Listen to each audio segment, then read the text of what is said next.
Traders, hey, how you doing? Tom Willard here with you guys. It's January 2nd, 2021. Again, Happy New Year. Hope you guys had a great holiday so far and are enjoying the time off if you haven't it. And looking forward to continued prosperity in 2021 for everyone. The markets have been fantastic, as you know, if you're a trader or an investor. I'm going to touch on a lot of points here. It's been a few weeks since I've done my last video because of the holidays, but I have been trading. I've been tweeting here and there with ideas, and it's been a remarkable trading year for sure. And I believe 2021 will be the same. In fact, there's no better time than right now because all you have is right now. So always have that positive attitude where each day is the best day to be trading, the best day to make the money, in my opinion. So don't ever look back. Don't let that missing out feeling is never useful. So let's get started with the markets here, and then we'll talk about some ideas that we've shared in the past, and then I'll go through some of my top ideas here coming up for the next week, 2 weeks. First few weeks here of 2021. SPY chart is up here. Typical format, I don't change it. Weekly upper right, daily upper left, 60-minute lower left, and the 15-minute lower right. So it kind of goes to highest time frame to the lowest. For swing trading and investing, which is the priority, primarily what these videos I share are about, since not everyone can day trade like me. But everyone, I think, should be an educated investor and a technical analysis person that can use technical analysis to their benefit to make smart decisions on investing their money. The SPY is the S&P 500 ETF. You'll see it here. You see it written right here. And we've been, pretty much on a grind since November. We shot up the first few days of November and just been grinding north.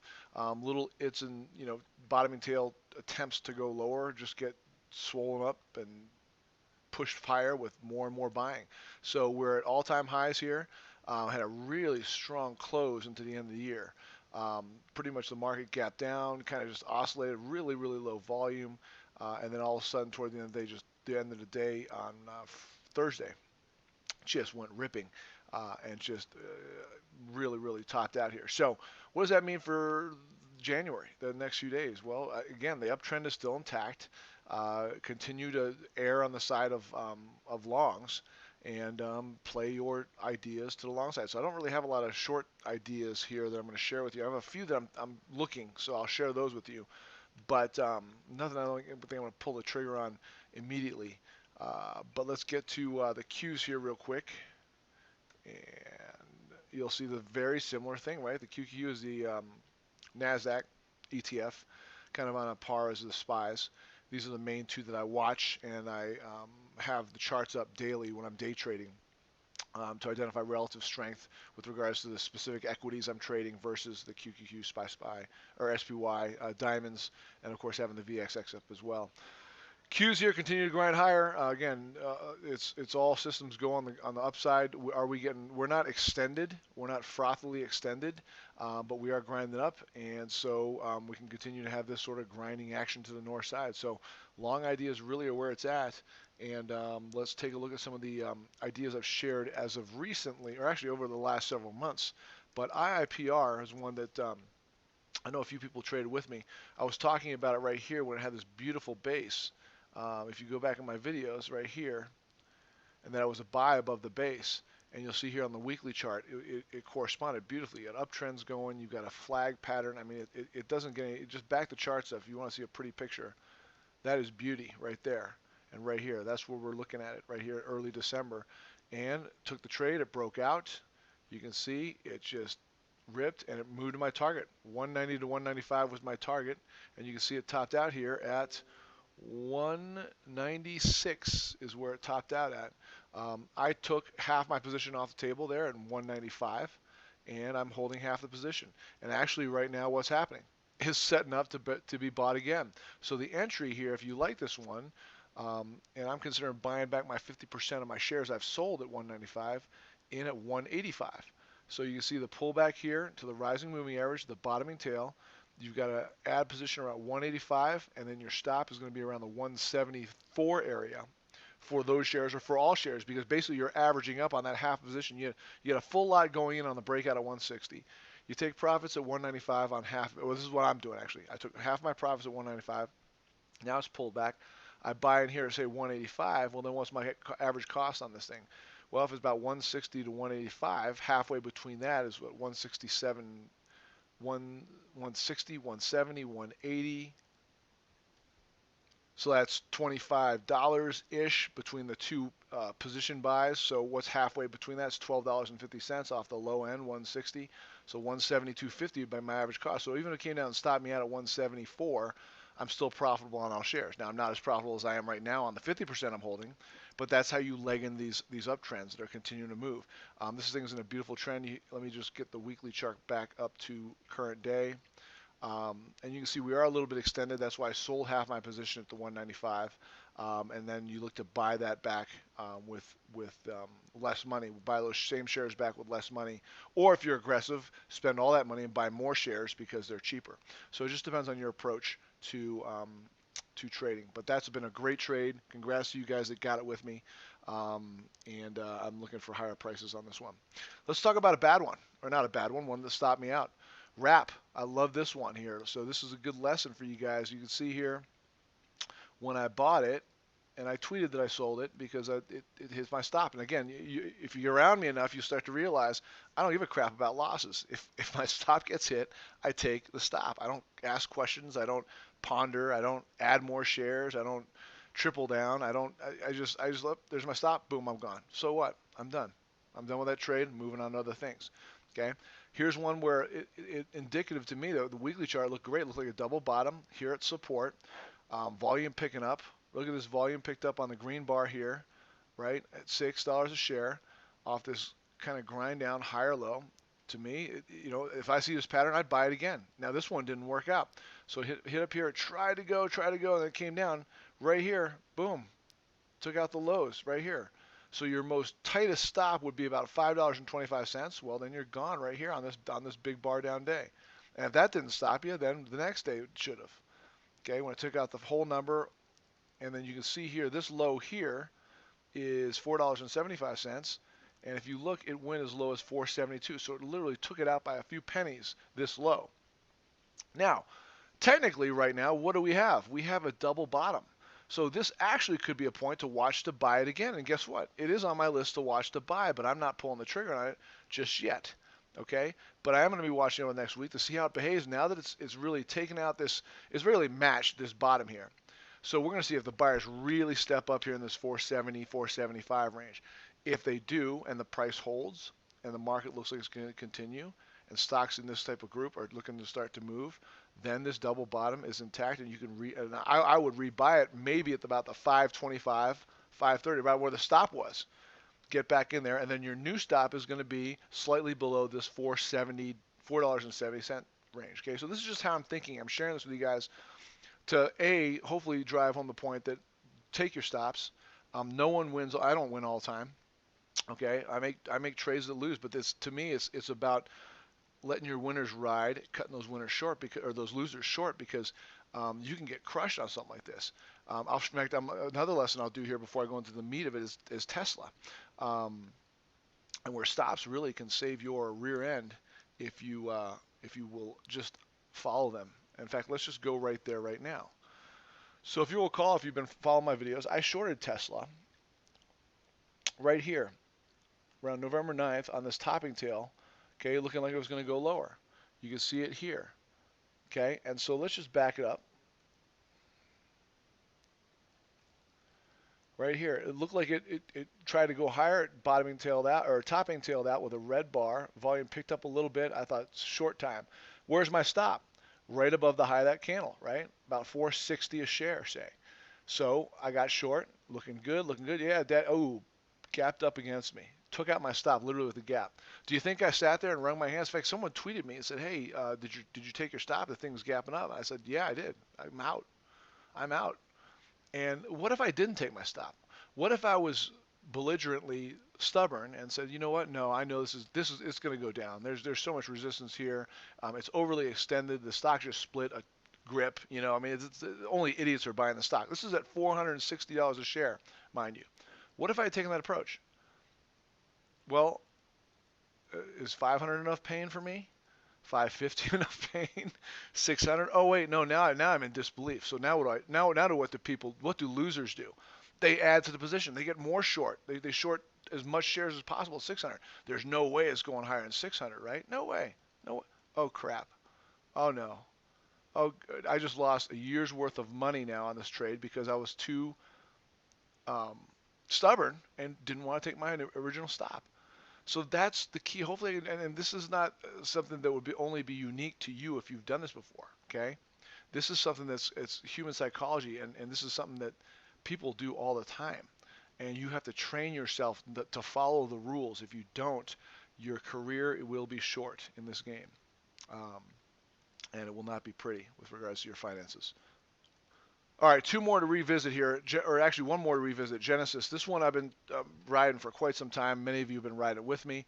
It's not really going anywhere here. I mean, percentage-wise, it's not bad. I mean, it's moving between $6 and $7 a share here, basically since October. It hit $6 a share, went as high as about 7.25, and it went back down to 6, and now it's hanging here. This one looks like it's coiling to go. It's whipping around. You got the topping tail here, breakout. I saw in earnings was right here in the December 11th, 15th, 14th range, I think. It bottoming tailed out. It's trying to go higher. I think this thing's going to start moving. Is there a clean entry on this thing? That's the only problem. So I'm already in this. I've taken profits on some of my shares, but I'm riding the rest of it. I would say that if you want to trade the daily chart, you have more risk of getting stopped out if you're using tight pivots because you can see it whips around. It is more of a thinner issue. It doesn't trade a lot of volume. But a breakout above the $7.25 range, I think is going to have legs. It's going to have another move, a measured move here of like this one moved from say 420 to say 620 conservatively, so say $2. So I think a $2 move off this probably to 840, 850. But then the problem is if you take it at 725, where's your stop going to be? Well, you're looking at the chart. I mean, the safest stop is going to be about $1 away. Well, if the pivot stop is $1 away, and extrapolating the target is only going to be another $1. That's $1 for risk for $1 reward.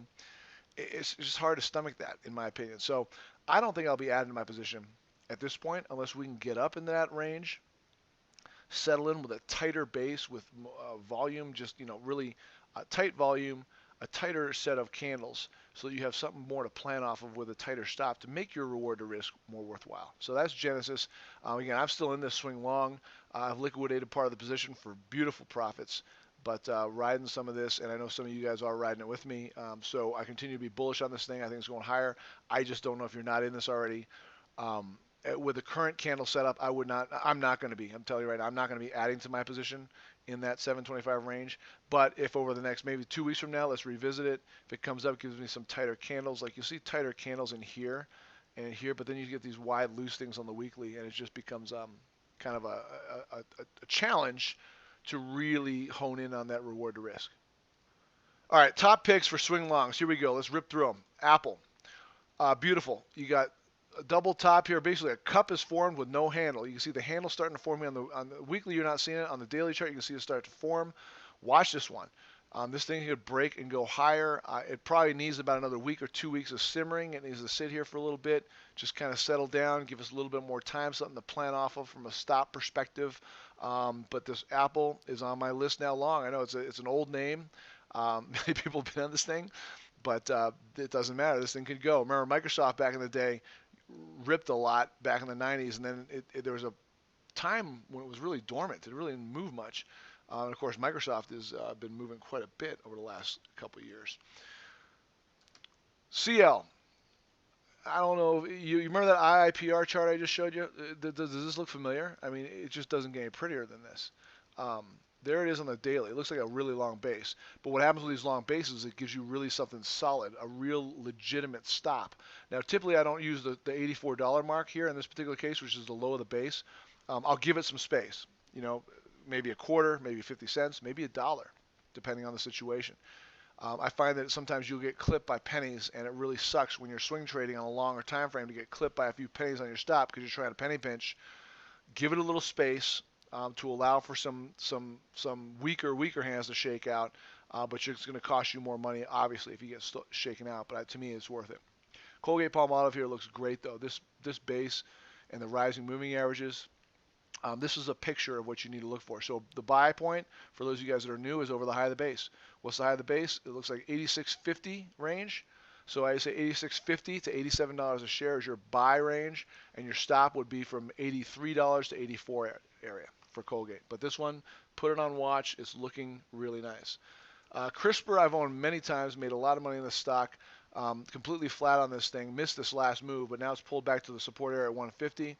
I like what I'm seeing. No real setup here on the weekly chart yet, but watch it. You got a bottoming tail, you got support to the left. See how it handles this area. The buy point may be around the 165 range with a stop down here in the 150 range. It's not quite there yet, not quite right for the picking, but it is definitely worth watching. It's on the rising moving average here. So CRISPR is definitely one to watch.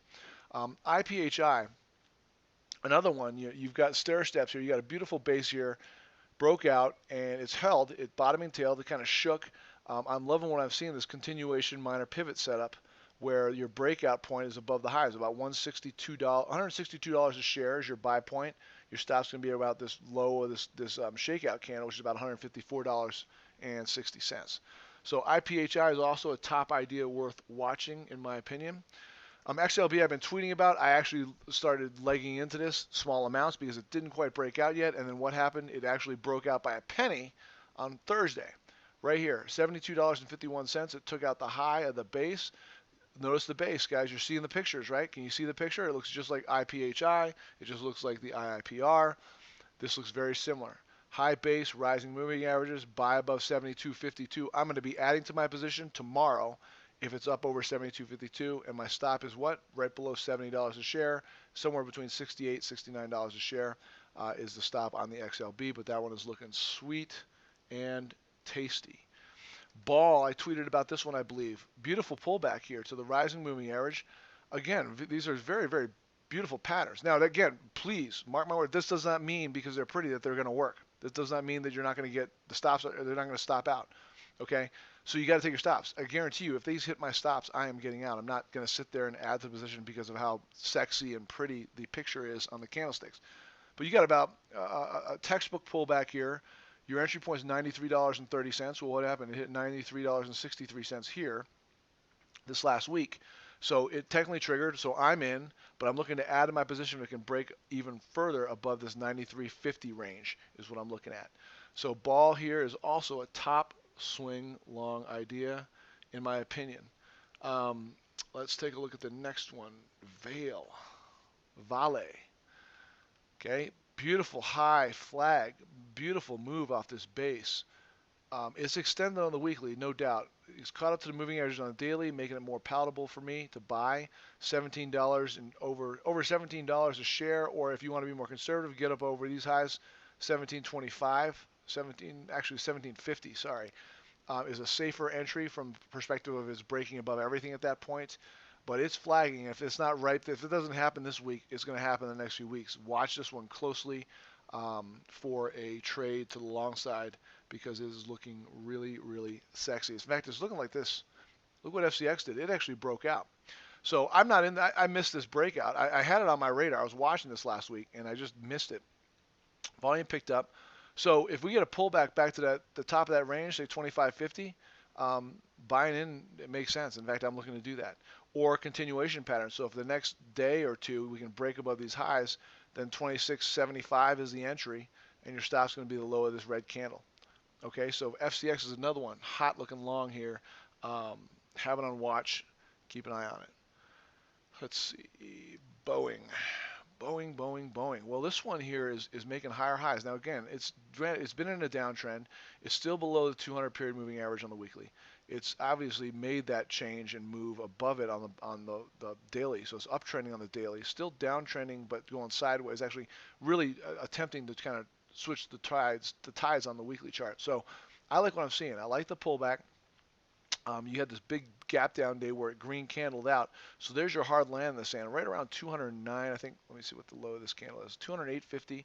So about 208, 211. So that 208 to 211 range is your support area. Is my support area. That's my stop area.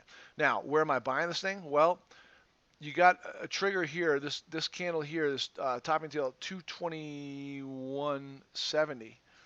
okay, is an entry point, which is going to correspond about where the top of this weekly candle is. So that's what the area I'm looking for to buy this thing swing long. So you're looking at around a $10 stop, but I think it's an easy $20 move to the previous highs. And I think if this thing's uptrending like I believe it's starting to do, it'll make it well worth your while reward to risk. It's going to pass that 240 mark, go 250, 260. If you look at the gap fill, 260 probably would be my first target on this thing. Again, if we continue to get some good legs here in the market keeps grinding up like it has been for many, many months, this thing I think can go. So watch Boeing closely for a swing long idea. Let me give you a couple more of these really stupid hot ones. HEI, this one, again, look at this. How pretty is this? Look at this flag. Okay, where's your entry point? Well, it's above the high here, 135. Stop around 127, maybe, right in this tail here. But good God, higher lows, up curling moving averages, up curling here on the daily chart, caught up to the moving averages, so it's not overextended. Up here near highs, big cup with handle. I mean, good God, that is good looking. Good Lord, it's good looking. Fortinet, flag, pulling back here daily, previous highs, exactly where you want your handle to form. Volume dropping off. Of course, take that with a grain of salt because volume typically drops off end of the year anyway. So volumes are usually low anyway. So keep that in mind. But I like what I'm seeing here. Fortinet looks long as a breakout above the high here of this candle, which is, for the record, around 153.33. So that is the high there. And let's do one more because I'm feeling very festive here in this new year and sharing as much as possible with you guys. This one, you remember Window? Are you guys still in Window? I'm in Window still. I don't know if you guys, and in fact, this is setting up again. Why not just share this? Buying this thing. Remember this candle I talked about when I said back in here? I said we need to start buying this thing when it sets up, and these are indicative of higher prices, even with this big topping tail here on the weekly chart. And then it settled in, and boom! It's produced a ton, and I've sold half of my position, but I had a pretty big position, and I still do. And I'm looking to add to the position. Is it's flagging here? What's it doing? It's flagging beautifully. So where's your entry? Well, it's $9 a share. If it breaks above 9, and where's your stop? Well, it's below the flag. So say 7-ish, 710. 680 maybe in that range right there. So right now the jury's out on this. It hasn't really broken out yet, but I'm still in it. And if it breaks under 7, I'll probably sell some of that position that I bought way back in the $3 range and take some more profits. Okay, and then if it turns around and goes back to 9, I may buy it back at 9. I may buy it back at a higher price if this flag holds true and proves out and triggers to the top side. But Window is beautiful, and this should paint that picture. Here's what Veru's doing. Now it's a little bit more pronounced on Veru. But nonetheless, here, I like what I'm seeing, this flag settling in. What I like to see and what I'm going to anticipate, and you can see if I'm wrong, and then what I bet is going to happen is we'll get a shakeout. Maybe one day, bottoming tail, maybe a 2-day, 3-day high volume shakeout here in the 8 range. In fact, I would suggest it probably goes down to 760, 770. And guess who's going to be sitting there ready to buy it? This guy right here. Okay, if I get my setup on the 60-minute time frame. Because I think a lot of times what happens, it may go up to 925, 950, and that comes down and just jams those people out. One final shakeout here to these topping tails, because it is, in a grand scheme of retracements from the move, I like to see a little bit deeper retracement, but sometimes you don't get it, and you just got to get on. So if this thing starts aggressively moving, I'm going to get on the train here at around 950-ish, 960 a share. But Veru is definitely worth watching closely as I watch this flag play out after this really, really massive move up, and the fact that it's holding it. But I think there's a shakeout coming. I think we'll get a nice, good, solid shakeout to the downside. The safest thing to do is not to buy the shakeout, but it's to let the shakeout completely finish, and then it starts to reverse and move higher. That's when you want to buy this thing. And let's talk about Bitcoins. I don't want to say I told you so, but I've been telling people forever this year, to be buying this thing multiple times. $10,000 here, $12,000 here. I even tweeted about it. There was going to slingshot at $20,000, and I said it's at least going to 20, 22, 24 in that range. And here it is at 29,270 is where it ended up on Thursday. Well, guess what? I got it up right now. You know what it's printing right now here at 3:19 Eastern time on Saturday, January 2nd? It is printing $32,496 right now. Now it's 505. It's all over the place. It's really moving. So it's up a ton. And at this point, it's not a point. It depends on your time frame. If you're buying this for, the next many years, I have a hard time paying this kind of price for this sort of thing. I mean, I'm in it. I actually, to disclose to you, I sold 5% of my entire Bitcoin position at 29,900 whenever it hit it. I think it hit it yesterday. Might have hit it yesterday. Um, but just 5% because I think this thing's going much higher. And what I'll look to do is buy it back. I may buy that. I may use that money to buy it back at 40,000. Who knows? It may be there. Ideally, when it gets this extended, we'll at least get a base like we did here. See this? We'll get a base like this, or maybe just a base like this, and I may end up buying that same 5% position of Bitcoin back at the exact same price I sold it for. But I got to play the odds, and I want to play with that. I've got a base position I'm using, and the bottom line is anyone can see, I hope, that this is pretty far extended. It's gone logarithmic, right? An exponential move, as I had anticipated it would and said it would in tweets and maybe in the video, I can't remember. And it's going really high. So right now, if you're looking to buy it, I would say no, don't. It's too far gone, man. Wait for a base or pullback. You may pay more than what it is at 32.5 right now. You may pay more, but you need that base. You can't just buy haphazardly, or you may sit through a pullback to 22. You may sit through a 20% pullback on this thing, or nibble. If you're really, if say you haven't gotten in at all, and you're like, I've got, say $5,000 to invest in Bitcoin. Well, then if you really want to get in and just get in the game, buy $1,000 worth, and then save the other 4,000 and look for those pullbacks. Don't leg in instead of just buying all in one shot. Okay, but this has been good for all of you guys that are following this and are in this.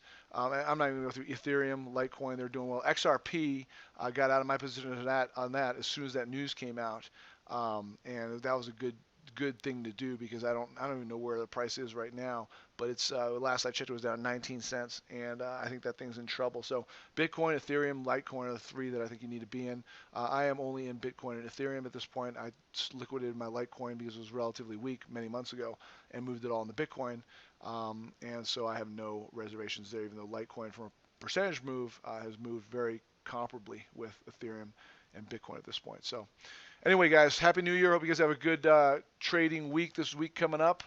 If you have any questions, hit me up, Tom@TomWillerTrading.com, and I'll see you in the next video.